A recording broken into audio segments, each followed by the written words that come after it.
Welcome to Chapter 8.2. The Introduction to Power. Power is the capacity of a person, team, or organization to influence others. There are a few important features of this definition. First, power is not the act of changing someone's attitudes or behavior. It is only the potential to do so. Second, power is based on the target's perception that the power holder controls, for example, possesses a valuable resource that can help the target achieve his or her goals. Third, power involves asymmetric dependence of one party on another party. Although dependence is a key element of power relationships, the less powerful party still has some degree of power, which is called countervailing power. Let's look at this power dependence model in the employee-manager relationship. The line from person B to the goal shows that he or she believes person A controls a resource that can help or hinder person B in achieving that goal. Person A, which is the power holder in this illustration, might have power over person B by controlling a desired job assignment, useful information, rewards, or even the privilege of being associated with person A. Person A dominates the power relationship, but person B has enough countervailing power to keep person A in the exchange relationship and ensure that person uses his or her dominant power judiciously. As such, employees depend on their boss to support their continued employment, satisfactory work arrangements, and other valued resources. At the same time, the manager depends on the employee to complete required tasks and to work effectively with others in the completion of their work. There are 5 types of power, and it is derived from 5 sources, which are legitimate, reward, coercive, expert, and referent. First is the legitimate power. It is an agreement among organizational members that people in certain roles can request a set of behaviors from others. This perceived right or obligation originates from formal job descriptions as well as informal rules of conduct. It is usually the most important source of power in organizational settings, particularly between employees and managers.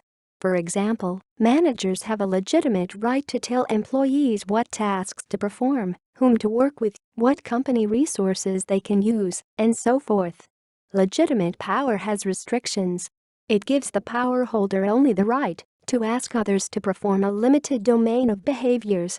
This domain is known as the zone of indifference, which is the set of behaviors that individuals are willing to engage in at the other person's request. Managers are not the only people with legitimate power in organizations.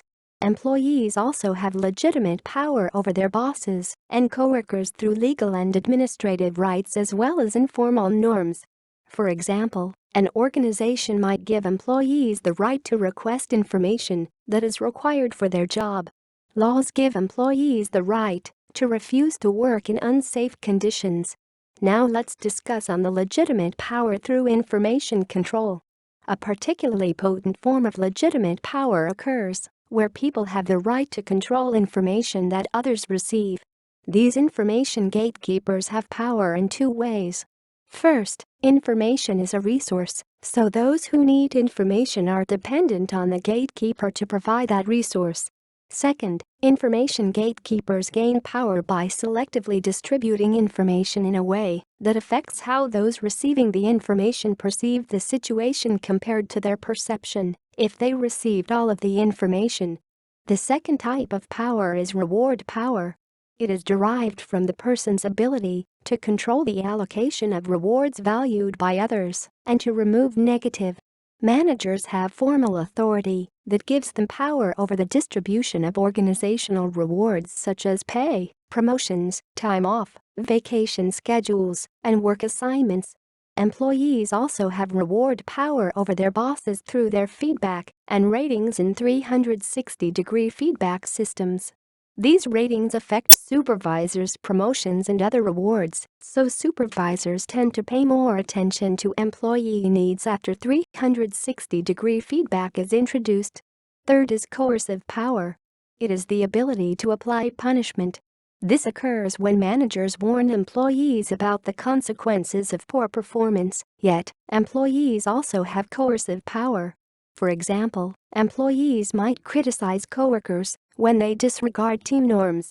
Many firms rely on this coercive power to control coworker behavior in team settings. Fourth is expert power. It is an individual's or work unit's capacity to influence others by possessing knowledge or skills valued by others.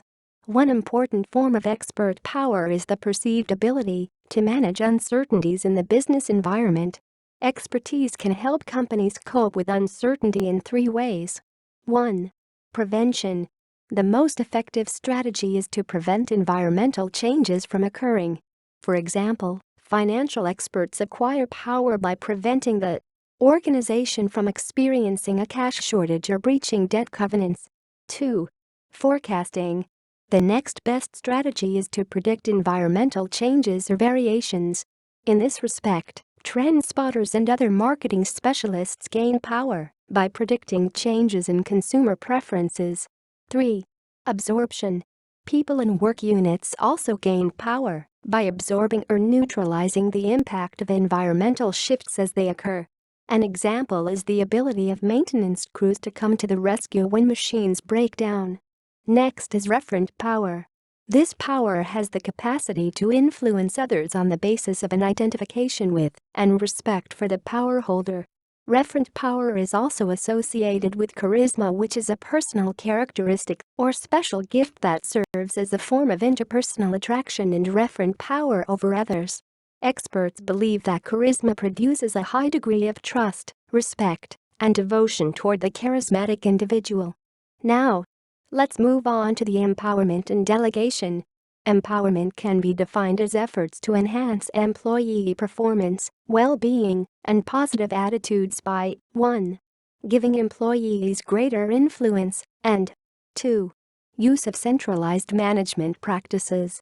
When people feel empowered, such as high self-determination, they believe they have power over themselves and freedom from being influenced by others. Empowerment tends to increase motivation, job satisfaction, organizational commitment, and job performance. Empowerment can be divided into 2 categories, which are structural and psychological. Structural empowerment is transferring authority and responsibilities from management to employees. Structural empowerment needs to be shared with those who are competent to do what is necessary to ensure its effectiveness. However, this type of empowerment does have pitfalls because empowerment is not a zero-sum game. It's a matter of degree, not an either proposition. Zero-sum is a situation in game theory in which one person's gain is equivalent to another's loss, so the net change in welfare benefit is zero. The second type is psychological empowerment. It is a perceptual and emotional state in which people experience more self-determination, meaning competence, and impact regarding their role in the organization. It is a psychological experience represented by these 4 dimensions. 1. Self-determination. Empowered employees feel that they have freedom, independence, and discretion over their work activities. 2. Meaning. Employees who feel empowered care about their work and believe that what they do is important. 3. Competence. Empowered people are confident about their ability to perform the work well and have a capacity to grow with new challenges. 4. Impact. Empowered employees view themselves as active participants in the organization. That is, their decisions and actions have an influence on the company's success. The highest degree of empowerment is delegation, the process of granting decision-making authority to lower-level employees. This amounts to power distribution and has long been the recommended way to lighten the busy manager's load, while at the same time developing employees' abilities. Delegation is the assignment of responsibility or authority to another person, normally from a manager to a subordinate, to carry out specific activities. A good delegation saves time, develops people, grooms a successor, and motivates worker. On the other hand, poor delegation will cause frustration, demotivates, and confuses the other person, and fails to achieve the task or purpose itself. Thank you and have a nice day.